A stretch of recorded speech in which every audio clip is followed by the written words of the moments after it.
Donc on se retrouve maintenant sur mon PC. On peut voir que j'ai un petit point d'exclamation au niveau de ma carte réseau. C'est tout simplement parce que j'ai pas internet. Pourquoi j'ai pas internet? Parce que le routeur n'est pas encore configuré. On peut voir cependant que j'ai bien récupéré une adresse IP du routeur, puisqu'il est par défaut en DHCP. On voit que son adresse IP 192.168.1.1 et qu'il m'a fourni l'adresse 192.168.1.20. Donc si j'essaye d'accéder à Internet, en théorie, voilà, je me retrouve avec une erreur. Tout simplement, encore une fois, puisque le routeur n'est pas configuré. Alors, c'est assez simple, comme pour les serveurs NAS avec Synology. Il n'y a pas besoin d'avoir fait plein d'études informatiques. On va sur router.synology.com et automatiquement, on va se retrouver sur la page web du routeur. Donc, je vais agrandir. Donc, on va découvrir en même temps, hein, puisque je ne l'ai pas essayé avant. Donc, on va cliquer sur démarrer. Donc, vous pouvez changer le nom d'utilisateur si nécessaire. C'est peut-être mieux pour la sécurité, puisque on sait que la plupart des routeurs, notamment les produits Synology, par défaut, le compte est admin. Donc, vous pouvez le changer si vous le souhaitez. Moi, pour le moment, je ne vais pas le changer.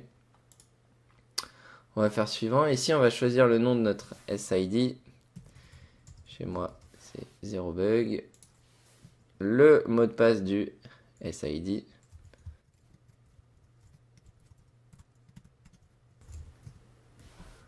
Et ensuite, votre pays.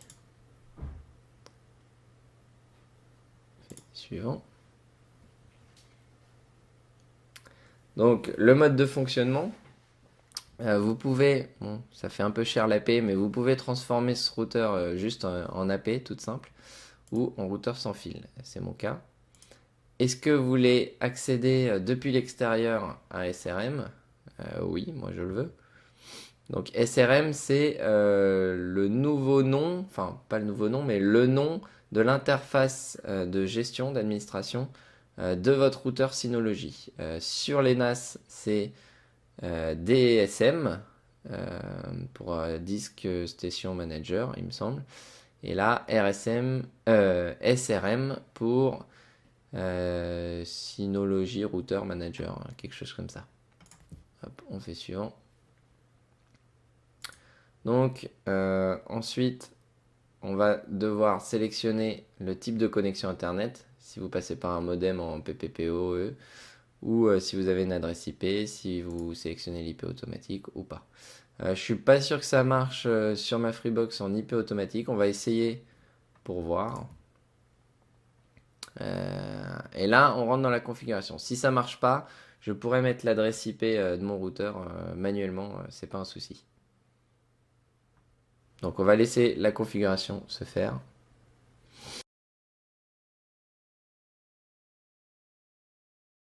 Donc voilà, on reçoit un petit message comme quoi la configuration est terminée. Alors, on va lancer Synology Router. Et on va se retrouver sur notre interface. Donc, je pense qu'il y a un petit tutoriel comme ils le font sur DSM. Donc, on retrouve vraiment exactement la même interface avec la sorte de menu démarrer. Ici, on a un centre du réseau donc pour gérer tout ce qui est routeur.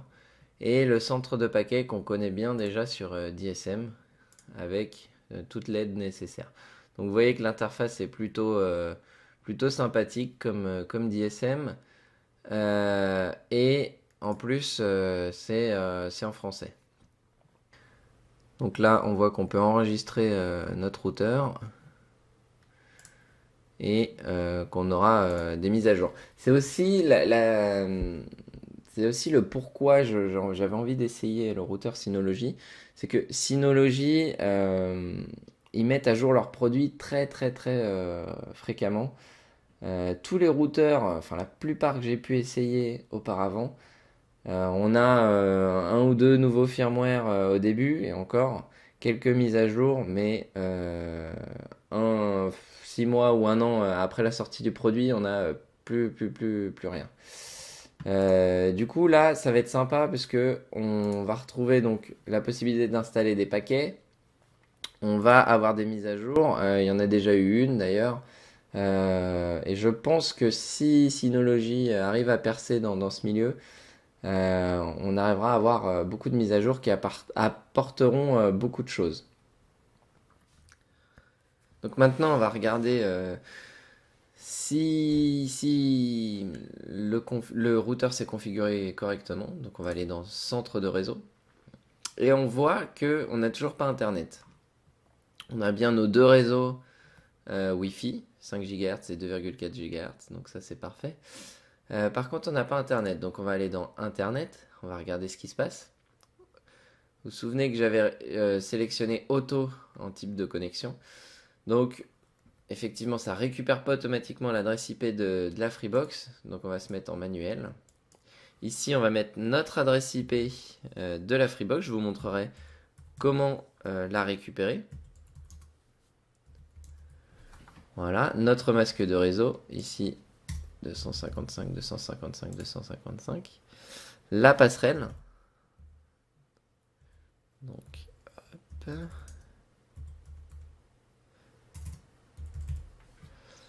Voilà, et ensuite, notre serveur DNS. Donc, moi, je vais mettre celui de Google. Vous pouvez laisser celui de Free ou mettre OpenDNS. Cependant, OpenDNS permet de faire un contrôle parental, enfin, permet de faire beaucoup de choses. Après, le contrôle parental, on verra que le routeur de Synology le fait aussi très bien. Donc, on va appliquer et on devrait maintenant avoir Internet. Et on se retrouve connecté. Donc, on voit tout de suite. Ouais, alors l'upload et le download, donc le chargement et le téléchargement sur la ligne, donc ça c'est génial. On voit les périphériques connectés. Donc je crois qu'il y a un endroit où on va pouvoir leur mettre des noms et les identifier. Donc vous voyez qu'on voit mes caméras, mais également mon serveur NAS et mes autres périphériques. Donc pour le moment, il n'y a que du câblé puisque j'ai changé mon réseau Wi-Fi. L'état du processeur du routeur et l'état de la mémoire. Donc bien sûr, plus on ajoutera d'applications et plus le routeur sera chargé. Donc on retrouve ici les applications par défaut du routeur. Je pense que ce sera comme pour les serveurs NAS, on aura la possibilité, enfin on a la possibilité d'ajouter des sources de paquets et du coup de récupérer des paquets tierces. Donc des gens qui auraient développé des paquets. Par défaut, on retrouve le serveur Radius, VPN, DNS, Download Station et serveur multimédia. Donc c'est des applications qu'on retrouve déjà sur les serveurs NAS. On va rapidement faire un tour de toutes. Ah non, parce qu'il y a mon gamin qui vient de se réveiller. Donc on fait une pause et puis je reviens un petit peu plus tard pour vous faire une présentation de tous les menus de ce nouveau routeur Synology. Donc on se retrouve sur l'interface Synology, maintenant que je suis un peu plus tranquille. On peut voir qu'il y a un petit 1 à côté de centre réseau. C'est parce que je suis allé dans Administration, mise à jour et restauration. Et ici on peut voir qu'on a une première mise à jour de RSM. Donc je vais la télécharger, on se retrouve après. Puisque justement sur Twitter on m'a dit que cette mise à jour corrigeait quelques bugs. D'ailleurs on peut regarder sur le changelog si on en sait plus. Donc voilà, là on voit toutes les mises à jour qu'il y a pu avoir. Donc il y a déjà 2 mises à jour en un mois. Et on voit que Donc ça règle des problèmes de transmission entre le LAN et le Wi-Fi, que ça améliore le Wi-Fi, etc. etc. Donc c'est ce que j'attends de chez Synology, qu'on ait fréquemment des mises à jour. Alors, mises à jour de sécurité ou des mises à jour pour, d'une part, améliorer le matériel, enfin le matériel, le routeur en tout cas, et peut-être apporter de nouvelles choses. Donc je vais mettre à jour le routeur et on se retrouve tout de suite après.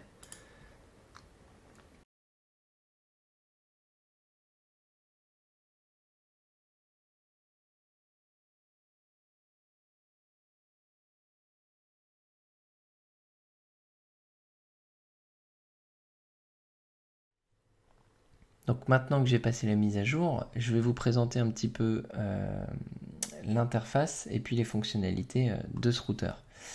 Donc comme je vous disais, on retrouve l'interface similaire à DSM. C'est le système qu'on trouve sur les NAS Synology. Ici, ça s'appelle SRM pour Synology Router Manager. Donc si on va dans le menu principal, on va retrouver File Station qui va permettre d'effectuer des partages de dossiers. Donc si vous branchez par exemple un disque dur sur votre routeur, ce routeur vous permettra de faire office de NAS. Vous permettra de partager très facilement des dossiers ou des fichiers. On retrouve également le centre de paquets, donc ça on y a fait un tour tout à l'heure, où vous retrouverez des applications de base, mais où vous pourrez également rajouter des sources de paquets qui vous permettront d'installer des paquets tierces développés par d'autres personnes. Ensuite, on a le centre des journaux. En fin de compte, c'est les logs qui vont vous permettre de voir ce qui se passe sur votre routeur. Vous allez pouvoir effectuer des recherches, qui s'est connecté, quand, comment, quel système on utilise sur tel ou tel device. Vous pourrez envoyer vos logs sur un serveur syslog. Si vous êtes à la maison, c'est pas forcément nécessaire. Ensuite, vous allez pouvoir configurer la réception de logs d'autres appareils. Je vais pas m'attarder sur ces fonctionnalités-là parce que c'est pas les plus utilisées. Archivage de logs, notifications. Donc les notifications, c'est les notifications que vous pourrez retrouver sur l'interface mais qui pourraient être également envoyées par mail. Et l'historique de ce qui a été fait en termes de réglage. Ensuite, on a le compte Synology. C'est le compte qui va vous permettre de vous connecter à distance sur votre routeur. Donc je ne l'ai pas configuré. Le centre de réseau, je vais y revenir après, mais c'est l'outil primordial sur ce routeur. Stockage et imprimante, c'est ce que vous allez pouvoir brancher en USB sur votre routeur et que vous allez pouvoir retrouver. Donc pour l'imprimante, vous pourrez faire serveur d'impression, c'est-à-dire que vous branchez une imprimante en USB sur ce routeur et ensuite vous retrouvez cette imprimante sur votre réseau et vous pouvez l'installer sur tous les ordinateurs disponibles sur ce réseau. Et le stockage, c'est vous allez pouvoir transformer ce routeur en NAS. Alors attention, vous attendez pas à avoir un NAS tel que les NAS Synology, il y a quand même moins d'options. Mais ça vous permet en gros de partager un disque dur sur votre réseau domestique ou votre réseau professionnel si vous utilisez ça dans un cadre professionnel. Ensuite, les outils réseau. C'est des petits outils qui vont vous permettre de tester, soit de faire un ping pour tester un PC ou une cible, telle que google.fr par exemple. Hop. Vous permettre de vérifier votre réseau, le temps de réponse, etc. Vous pourrez également faire un trace-route qui vous permettra de récupérer. Alors c'est pas ça que je voulais faire, j'ai l'habitude de taper la commande. Ça vous permet de voir par où vous passez pour aller jusqu'à la destination. Là, la destination, c'est Google. On voit qu'on part d'Europe. Normalement, je vais pouvoir zoomer. Vous voyez que moi, je suis... hop.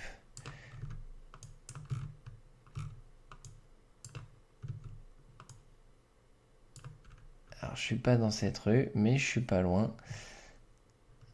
Et ça va nous permettre de voir par tous les serveurs sur lesquels nous passons.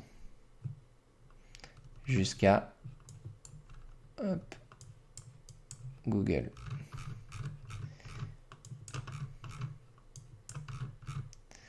Mountain View.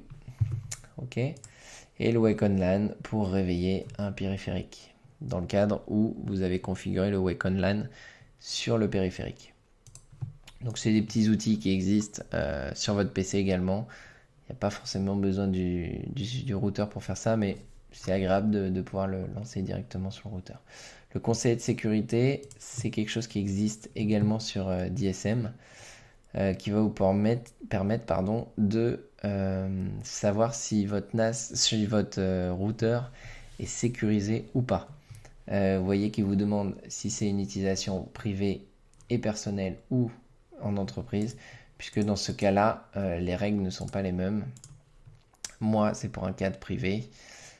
Il va vérifier que vous avez bien les mises à jour, qu'il n'y a pas de malware, que votre compte est correctement sécurisé ou pas, que vous passez par exemple par le HTTPS ou pas. Là, par exemple, a priori, j'utilise pas le blocage auto qui bloque les échecs infructueux de certaines adresses IP. Imaginons que plus de 5 fois, une adresse IP essaye d'accéder à mon routeur plus de 5 fois avec un échec. À ce moment-là, ça bloque automatiquement l'adresse IP pour qu'elle ne puisse plus tenter d'accéder à mon réseau. Donc on retrouve l'action recommandée qui nous permet directement d'aller dans le blocage auto et on peut l'activer, ce que je vais faire de suite. Hop. Voilà, et on peut activer l'expiration des blocages. Moi ça ne m'intéresse pas. Donc on va appliquer, et si on retourne normalement ici, on va se retrouver avec une petite coche verte qui nous permet de voir que tout est bon. Alors, hop, on va aller donc dans la fonctionnalité principale, le centre de réseau, dans lequel on va retrouver le statut. C'est quelque chose qu'on retrouve sur tous les routeurs de la connexion, avec mon adresse IP, ma passerelle, mon serveur DNS utilisé. Alors étonnamment, il n'y a pas de serveur DNS secondaire. C'est la première fois que je vois ça, mais bon, je pense pas que ce soit bien gênant. Surtout que j'utilise celui de Google, donc il ne doit pas tomber souvent. On va retrouver nos deux réseaux Wi-Fi. On va pouvoir en étendre un ou l'autre ou les deux. En parlant de réseau sans fil ici, on va retrouver dans la catégorie sans fil tout ce qui concerne donc les réseaux sans fil avec le nom du SSID, le nom du réseau donc, mais également du coup le mot de passe. On va pouvoir modifier tout ça et modifier les modes de réseau sans fil. Le WPS, c'est ce qui vous permet de connecter très facilement un appareil depuis Windows 7, il me semble, peut-être Vista, je ne sais plus, avec la touche WPS qui est disponible sur le routeur. Donc vous pouvez l'activer ou ne pas l'activer selon ce que vous avez besoin. Réseau invité, donc ça, vous pouvez créer un réseau spécifiquement pour les invités. Donc à ce moment-là, ces personnes-là auront un réseau privé, entre guillemets, c'est-à-dire qu'ils ne pourront pas accéder à votre réseau local, sauf si vous cochez cette case. Et le filtre par MAC qui permet donc d'ajouter des ordinateurs spécifiques sur le réseau. Enfin, d'autoriser en tout cas. Hop. Je n'ai pas fait de modification. Internet. Ici, on va retrouver donc tous les paramètres de ma connexion Internet. Donc, c'est à partir d'ici que vous pouvez configurer votre connexion Internet. Si vous ne mettez pas les bons paramètres, vous ne risquez pas d'avoir Internet. Quick Connect et DDNS, c'est pour pouvoir accéder à distance à votre routeur. Moi, ça ne m'intéresse pas, donc je ne l'ai pas configuré. Cependant, je l'utilise pour mon serveur NAS et c'est très pratique. Donc, si vous voulez bidouiller fréquemment sur votre routeur ou si jamais vous utilisez une application telle que Download Station, ça peut être pratique d'y accéder à distance. Donc, transmission de ports, c'est ce qu'on retrouve sur n'importe quel routeur. Ce qui va vous permettre d'ouvrir des ports spécifiques, de faire des règles. Si jamais vous hébergez un serveur web, par exemple, ou si jamais vous voulez ouvrir les ports justement de votre NAS, c'est ici que ça va se trouver. Donc on retrouve exactement la même chose que sur un routeur classique ou même sur votre Freebox. Et ensuite, on va retrouver déclenchement de port, DMZ, IPv6 tunneling et 3G, 4G, des fonctions que je ne me sers pas. Réseau local, vous allez pouvoir ici configurer votre réseau local, donc sur quelle plage d'adresse IP vous voulez avoir votre réseau local, l'adresse IP de début, de fin, le bail, etc. Donc ça, encore une fois, c'est des fonctions standards. Je ne vais pas m'attarder dessus, vous pouvez activer l'IPv6. Ici, vous allez pouvoir récupérer tous les clients DHCP connectés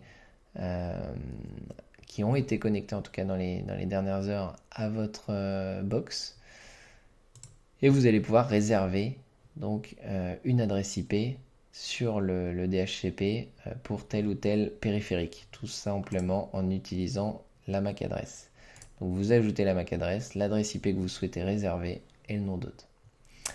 Donc une des fonctionnalités très importantes de ce routeur, c'est notamment le contrôle parental qui va vous permettre d'autoriser sur telle ou telle plage internet et sur tel ou tel périphérique. Donc vous pouvez également ajouter un périphérique juste avec l'adresse MAC et très simplement vous allez pouvoir bloquer par exemple du lundi au vendredi. Je sais pas moi, après ça dépend de vos enfants, mais disons qu'on ne va pas bloquer là. Hop, on pourrait par exemple dire écoutez, mon enfant, à partir de 20h jusqu'à 7h, il n'a pas le droit de faire d'internet. Vous faites OK. Enfin, vous sélectionnez votre... Je vais pas le faire parce que je risque de me bloquer.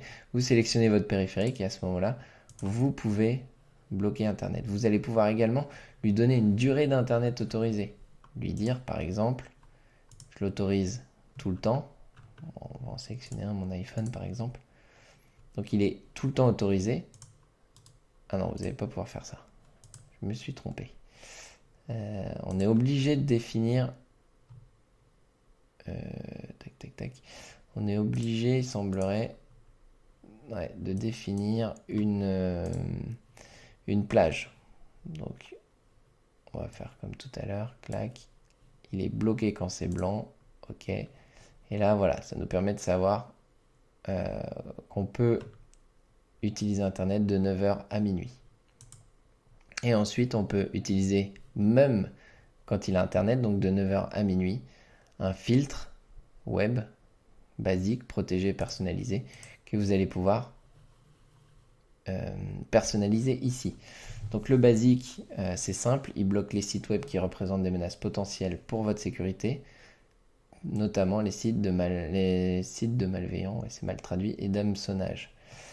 Donc c'est tout ce qui est phishing et sites malveillants. Alors après, la liste, je ne sais pas sur quoi il se base chez Synology.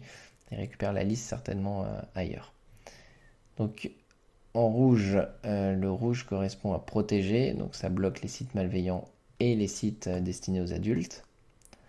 Et ensuite, vous allez pouvoir personnaliser, donc en sélectionnant ce que vous voulez bloquer. Si vous voulez bloquer le Juarez, les jeux, etc., etc. Mais vous allez pouvoir aussi ajouter des noms de domaine. J'ai pas essayé. Mince, j'ai pas essayé. Écoutez, on va pouvoir essayer en direct. Si je fais facebook.fr, on va mettre le .com aussi, puisque je ne sais pas s'il n'y a pas une redirection. Hop. Mince, je ne l'ai pas ajouté. Alors, facebook.com, ajouter. On fait OK. On va dire que du coup, pas mon iPhone, mais je vais supprimer l'iPhone. On va rajouter le PC sur lequel je suis, le Hackintosh.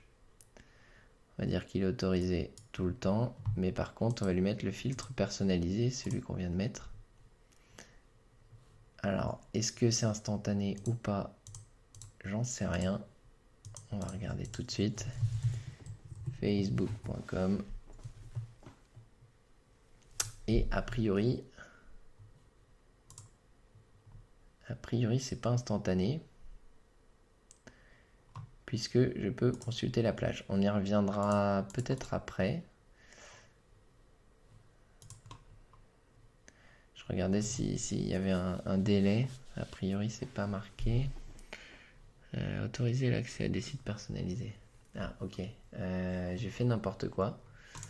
Donc, hop, je suis allé un peu trop vite. Donc ça, c'est les sites auxquels on veut être sûr qu'ils aient accès. Et la liste des blocages, c'est ici. Mea culpa. Hop. J'ai voulu aller trop vite. Donc du coup, on est bien en personnalisé. Ici également. Et là, du coup, on va faire un petit refresh. Ça n'a pas l'air d'être beaucoup plus bloqué. Ah, non. Toujours pas ça. Si. Voilà, donc là, on est bloqué. Votre enfant ou votre salarié, si vous utilisez ça dans un cadre professionnel, se retrouvera avec cette page. Voilà. Il peut cliquer sur autoriser l'accès à ce site, mais ça lui demandera un nom d'utilisateur, un mot de passe. Si vous mettez le mot de passe admin, ça autorisera le nom de domaine en question. Donc c'est plutôt bien fait. Je vais le supprimer, j'ai pas envie d'être bloqué. Donc ça c'est pour tout ce qui est filtrage et contrôle parental. Ensuite on a le contrôle du trafic, c'est assez intéressant. Ça va vous permettre de récupérer tous vos périphériques. Vous avez ce qu'ils appellent en français formation de faisceau. En fin de compte, ça va permettre d'optimiser le faisceau Wi-Fi sur tel ou tel périphérique. Vous voyez, par exemple sur celui-ci, je ne sais pas ce que c'est, ça va être l'ordinateur de mon fils. Ça va permettre d'optimiser le réseau sur le PC en question. On peut évidemment pas le faire sur tout ce qui est câblé, donc tout ce qui est Ethernet. Vous allez pouvoir également bannir un périphérique ou alors, comme j'ai fait sur mon Hackintosh, le mettre en priorité élevée. C'est-à-dire que si vous téléchargez, par exemple, au taquet de votre connexion et que vous avez quelqu'un d'autre qui est soit en priorité basse, soit en moyenne, essaye de télécharger. C'est vous qui téléchargerez le plus vite. Vous aurez la priorité sur la ligne. Dans Avancé, on va retrouver les périphériques justement qu'on a mis en priorité élevée, priorité basse, etc. Et vous voyez, on peut sélectionner les vitesses de transfert garanties. Ou bien au contraire, vous pouvez, dans le cas d'une basse, lui mettre la bande passante minimum, ou maximum plutôt. Dans surveiller, là, vous allez pouvoir récupérer, ça va se rafraîchir, la bande passante utilisée par chaque périphérique, donc chaque device. Donc on voit ça en temps réel. On peut également revenir sur les dernières 24 heures. On voit que c'est mon Hackintosh qui a utilisé le plus de trafic, et ensuite celui de ma femme. Une option très intéressante aussi, c'est dans Applications. Ça va vous permettre de savoir qu'est-ce que nous utilisons le plus en termes de trafic, justement, quelle application. Il y a certaines applications comme Twitter, Amazon, Google qui sont mis à part. Par contre, le reste, ce n'est pas identifié, du coup, c'est du HTTP. Ou après, on peut voir les protocoles FTP, etc., etc. Donc c'est assez marrant de pouvoir voir ça. Après, ce qui est dommage, c'est qu'effectivement, on voit que c'est juste le protocole HTTP, puisqu'en fin de compte, ça utilise Wireshark, à mon avis, enfin, ou quelque chose de similaire, pour identifier la bande passante utilisée. Donc dans sécurité, on va pouvoir jouer avec le pare-feu, et puis ce qu'on a vu tout à l'heure, le blocage auto, ajouter un certificat si besoin. Dans notification, ça va être tout ce qui est justement notification, toutes les alertes en cas de coupure de courant, par exemple. Une fois que votre courant revient, vous pouvez avoir une alerte. En cas d'attaque, ça peut être toutes sortes de notifications. Tout ça, de toute façon, vous pouvez les configurer dans le centre des journaux et dans notification. Vous voyez, suivant les mots-clés que vous pouvez trouver dans les logs, etc. Par exemple, vous pouvez récupérer peut-être un log sur, vous voyez, non, c'est pas ça. À mon avis, on doit pouvoir récupérer les logs des clients, enfin des devices qui essayent de se connecter sur des choses, sur des sites bloqués. Ensuite, dans administration, on va pouvoir sélectionner le mode qu'on veut utiliser pour notre routeur, c'est-à-dire soit en routeur classique, comme je l'utilise là, soit en AP, mais comme je le disais auparavant, ça fait un peu cher pour une AP, et pareil, soit en client sans fil, c'est-à-dire que il va faire office de... Il va récupérer la connexion sans fil d'un autre routeur, et vous allez pouvoir, du coup, étendre votre réseau Wi-Fi. J'ai un peu du mal. On retrouve la mise à jour et restauration. Donc, mise à jour que j'ai passée dernièrement, donc à mon avis, il n'y en a pas. Voilà. Vous allez pouvoir également faire une sauvegarde de la configuration une fois que vous avez tout configuré aux petits oignons pour éviter de tout refaire en cas de problème ou en cas de rachat d'un autre routeur, si jamais il y en a d'autres. Ici, donc le nom du serveur. Après, c'est des conneries, donc je vais pas continuer là-dessus. Vous pouvez activer le SSH sur le routeur si jamais vous voulez passer des lignes de commande ou des fonctions bien particulières ou faire des sauvegardes bien spécifiques. Option régionale, donc pour tout ce qui est langue. Les LED, si jamais vous voulez couper toutes les LED, par exemple, on est obligé de garder juste le statut, mais vous pouvez couper les autres si jamais le routeur est dans votre chambre, par exemple. Et utilisation, c'est pour qu'il récupère tout ce que vous faites sur votre routeur, pour améliorer, bien entendu, SRM. Donc, voilà le petit tour pour le Synology. Pour le moment, je suis bien emballé. Je l'ai utilisé quelques jours. Ça marche plutôt bien. J'ai pas rencontré de problème spécifique.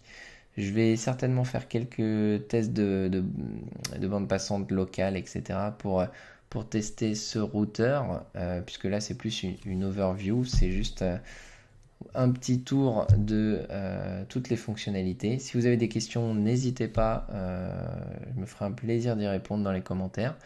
Et puis, je vous dis à très vite pour d'autres vidéos. Ciao, ciao!